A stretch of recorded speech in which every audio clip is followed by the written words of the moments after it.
Pas rritjes me 15 lekë të çmimit të naftës në 24 orët e fundit, qeveria pritet të mblidhet javën tjetër për të rikthyer bordin e transparencës, si dhe të ulë akcizën me 20% që aktualisht është 38.8 lekë. Në mbledhjen e zhvilluar mbrëmjen e djeshme, qeveria ka përcaktuar vetëm marzhet e fitimit dhe mënyrën se si do të funksionojë bordi i transparencës.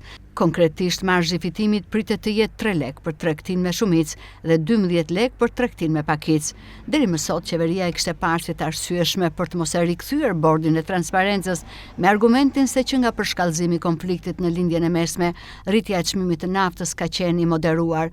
Gjithashtu, Rama në takimin me furnizuesit e karburanteve tha se nuk ka vend për rishikim të taksave, ndërsa sot pritet të merret vendimi për uljen e taksës së akcizës me 20%. Deri më tani në fuqi është task forca që u ngrit për kontrollin e tregut të hidrokarbureve për të shmangur abuzimin me çmimet. Kërkesa për rishikimin e taksave është bërë dhe nga Konfindustria, pasi në 1 litër naftë rëndojnë sot 4 akciza: akciza TBSH-ja, taksa e karbonit dhe e qarkullimit. Bordi i transparencës është një mekanizëm që qeveria ka përdorur dhe gjatë krizës së luftës në Ukrainë në vitin 2022 për të vendosur çmim taban për pikat e karburanteve që abuzuan me çmimet.